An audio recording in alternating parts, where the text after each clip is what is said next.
Change your heart, change your life, change the planet. Hey everybody, it's Tim Van Orden coming to you from the summit of Bear Mountain overlooking Cranberry Lake, New York in the northwest Adirondack Mountains, way out in the middle of nowhere. And I just finished a really hard hill workout. I ran up Bear Mountain twice at full speed to the point of just wanting to keel over and die. Actually not, but we'll get there in a minute. And I haven't made a video in a while. Actually, that's not true. I made quite a few videos that I haven't posted. So I haven't posted a video in a while, but I made quite a few. Because I'm thinking about what it is that I'm saying, who my audience is. Who are you? What do you want? I talk about what I think is interesting. I talk about what makes a difference in my life. I talk about tools and technologies that I have learned from just ridiculous amounts of research and how they've impacted me. But it seems that the more that I do that, the more that I talk about getting in the game and really giving it your best shot, the fewer people that tune in. And when I simply show you what I'm doing and what I'm accomplishing and don't really give you tools to use, it seems that people are much more interested. So it's like there's, say, 100 million people in the United States that watch NFL football, but there might only be 10 to 20,000 people that actually play. The vast majority of people are watching, and that's the way they want it. They want to watch somebody do something extraordinary, something difficult, something really tough, and they want to live vicariously through those people and feel like they've done it themselves, feel like they have some link, some tie to the people that they see on the screen. Like my team won and we're all jumping up and down and we're excited and we're puffed up. How we kicked your ass. Actually, you were sitting on the couch and he was sitting on the couch and neither one of you kicked anybody's ass. You just sat there on the couch screaming at the game. It was the guys on the field that actually either kicked or got kicked. But yet people want to believe that they're the one that's actually there in the field. And I don't judge that. I'm a spectator myself in many ways. And I have a tendency to not want to engage in things. And that's my big challenge in life, is that because of my default state of hypersensitivity or depression or high reactivity, whatever you want to call it, it's very difficult for me to engage because there's always 1,000 obstacles in front of me whenever I try to take a step. That's what my brain is adapted to focus on, the obstacles. Like, I can't do that. Look at this and this and this, and I got to do that first and this first, and it's too much. I can't do it. So I've spent, well, definitely the last decade of my life, but even longer than that, doing everything I can to try to get myself into the game. And when I started this channel, it wasn't about, hey, look at me, I'm winning things, and look at me, I'm running up mountains and in the snow. It was never about that. It was about, this is what I'm learning to help me overcome those obstacles so that I can be in the game. And I want you to join me there. I want you to be in the game with me. Because if I can do this, if I can take these steps, anybody can. Anybody. You know, people don't realize how challenged I am in life and what I have to do on a daily basis to get things done. It's never easy. But I've got some really powerful tools that I employ now habitually because I've been using them so long, but I still have to use them. I still have to open up the toolbox and get them out and say, all right, quite a few obstacles. Let's start working on that one. Boop, done. How about that one? Doop, done. And then I get into gear. So just to keep you up to date on what I'm doing with my comeback into running, for those of you that don't know, I pretty much took the last 2 years off due to permanent injury in my Achilles.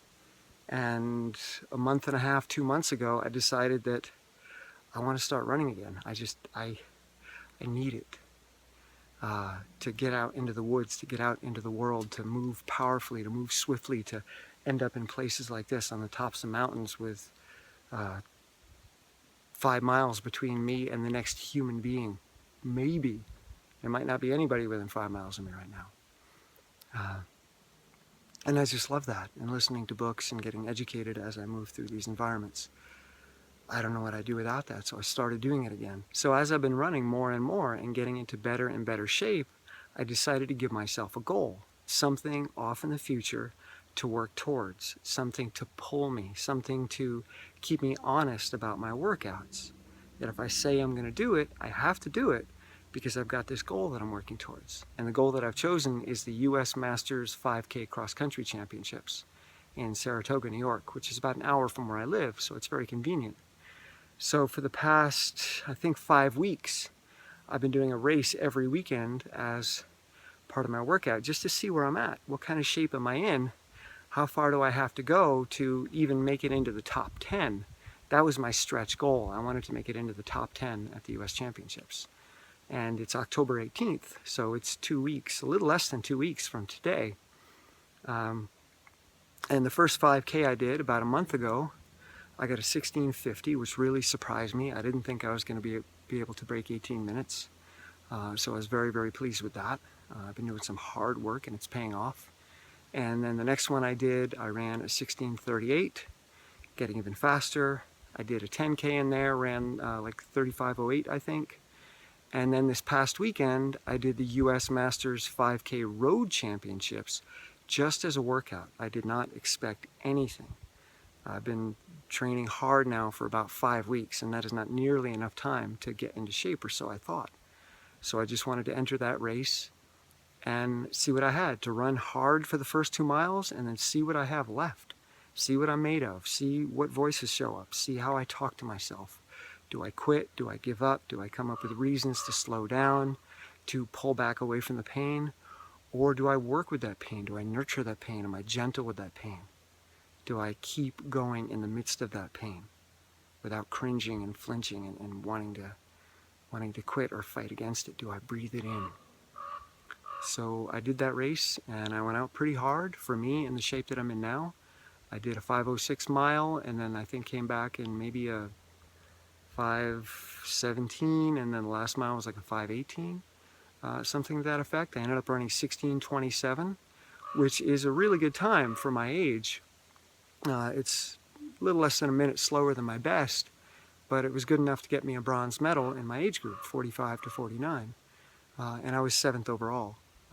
So my stretch goal was to make top 10 in the country on October 18th, and I just got 7th at a national road championships 2 weeks prior to that, and wasn't even expecting to do that well. I thought the guys were going to blow my doors off. So the training is working really well, and I'm coming back very quickly.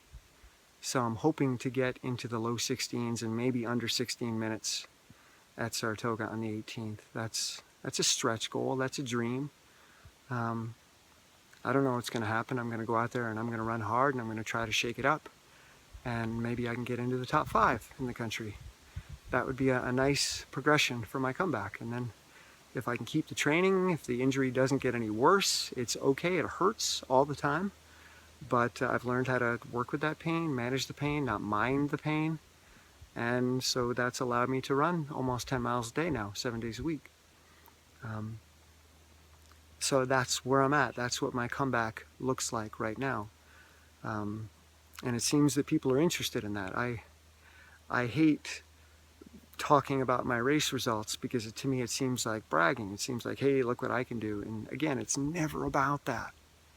It's always about, I just did this because of the steps that I took, and here are the steps. Let me show you what steps I took so that you can take those steps as well. And let me show you how I took those steps. And that's what these videos are always about. And this is the result, and that's available for you as well.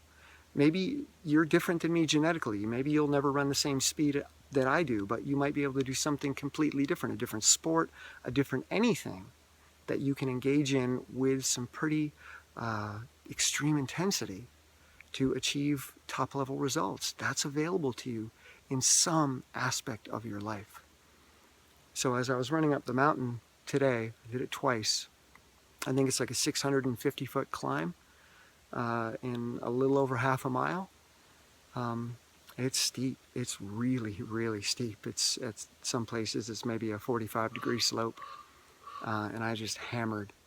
And when I started the first one, I ran over the mountain as a warm-up So I did the whole mountain up and down as a warm-up, and then turned around at the bottom to come back up. And I told myself, this is going to hurt. Your breathing is going to be pushed to the maximum limit. Your legs are going to burn, and they're going to quiver, and they're going to want to collapse. Your stomach is going to feel like you're going to vomit. You're going to get nauseous. Your shoulders are going to be so tight, it's going to compress your chest, and it's going to make it even harder to breathe. But that's okay. We know those things are coming, and we're choosing them. We're doing this on purpose. This isn't just happening to me. This isn't the world just coming at me like a tsunami and I have no control over it. I have total control over this workout. I have total control over the pain that I'm in. I'm the one that dictates how fast I go. So I don't need to be scared. I'm the one in charge. Because when it comes to stress, when it comes to fear, when it comes to pain, the worst part about it is a feeling that we have no control, that it's happening to us and I can't control the pain. And even in a workout, our amygdala, the fight or flight part of our brain, is highly activated, and our prefrontal cortex, our rational mind, gets down-regulated. So we can't think rationally. We become very primitive, very mammalian, and we're in this fight or flight state where we really can't think clearly because we're not getting blood to this part of the brain. So what I do is I set myself up in advance. I have the prefrontal cortex while it's still online. I have it talk to the amygdala, and I say, don't worry. This is not a fight or flight situation. You don't need to be scared. We're doing this on purpose. And we're doing it on purpose because it's going to lead to extraordinary things. 2 weeks from now, it's going to lead to an extraordinary result in a national championship. So this is good. So when we're feeling that pain, that means we're in the game. That means we're doing what it takes. So when you feel that burn, when you feel your breathing, when you feel your stomach wanting to vomit, that's a good sign. Because very few people are willing to go there. And because so few people are willing to go there, that means that I'm going to be in a small select group when I get to that race. And that doesn't make me better than anybody else. This is simply a tool. It's a way to talk to yourself so that you're not afraid of what has to be done, of the steps you have to take. Whatever it is, whether it's starting a business, whether it's having a conversation or dealing with something really challenging in a relationship, anything. If you tell yourself, this is going to hurt, but that's okay. It's for a good cause. There's a long-term future benefit. Short-term pain, which means long-term benefit. So focus on the benefit. So as I was coming up this hill, the more painful it got, the more I smiled, and I really did. And I said to myself, this is what you want, Tim. You're doing it. You're not backing off. You're not chickening out. You're not giving up. You're going, man. And this is what it takes. And I got excited, and I would go faster, and it would hurt more, and I would get excited. It's like, this is what it takes. You're doing it. You're doing it. Get pumped. And then when I went down and had to do the second round, I was exhausted when I had to start again. And I said the same thing to myself. I said, right now, you're exhausted because you're doing the work. You're taking the steps, man. And there's going to be a reward for that. So get pumped. And I started smiling, and I started up the mountain again. And I had to do a lot more talk because the second one hurt a lot more than the first. So I guess maybe I'll talk about what I'm doing and the results that I'm getting because people seem interested in that. When I post a video on some really cool information that I just came across, not many people seem interested. It's like, this information could really, really change your life. And it's people like, yeah, I don't know what to do with it. It's not comfortable. I'd rather watch the game on TV. I don't want to actually get out there and do the work, the hard work. I want to watch somebody else do it and get all inspired while I watch them. And then I post my race results last week on Facebook, and I got, I don't know, like 200 likes and 40 comments in just a matter of hours. But when I post a video on Facebook, I got like 5 likes. So it seems, again, that people want to watch me do something, and they want to be inspired by me doing something. and that inspiration makes them feel good while they watch. I don't want people to watch. I want people to say, okay, that's how he did it. Now I'm going to go do it. I can do that too.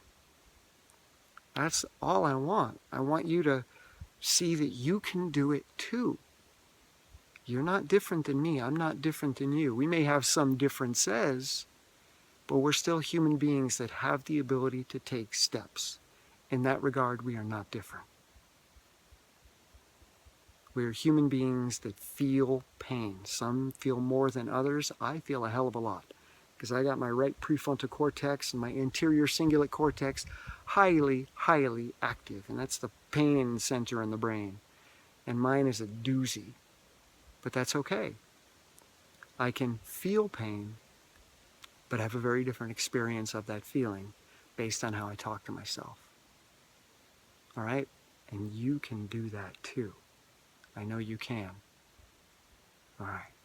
I love you guys. I know that was a kind of a long rant, but I really want you to take the steps. I want you to be able to get to the top of the mountain too. That's my goal. So that you can see the view. Speaking of the view, I'm going to head down now. I got 6 miles of running to go. So that's going to make it about 12. Oh, by the way, if you want to follow what I'm doing, if you want to see the workouts that I'm engaged in, you can follow me on Strava. I just started using Strava about a month ago. Strava.com, Strava.com. And my name there is Tim Van Orden, all one word. Also, if you want to see what I see on my runs, all the beautiful places that I run through, you can also follow me on Instagram. Not a lot of people know that I have an Instagram account. I am Tim Van Orden there as well. So if you want to see my workouts, Strava, Tim Van Orden. And if you want to see the beautiful places that I run through, Instagram, Tim Van Orden. And if you want to see me trip down the mountain, I'll just keep the camera going and I'll close my eyes as I run through the rocks and the roots. Woo! I love you guys. See ya. Oh, it's dark in here. It's dark in here. All right, here we go. I'm going to keep this going and see how well it does.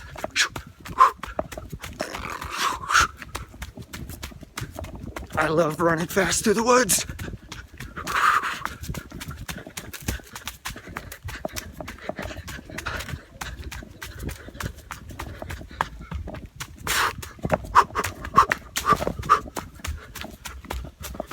The human brain is an organ of efficiency and optimization. It wants to use as little energy as possible. And when you're a child, it has to use a lot more energy than it does when you're an adult.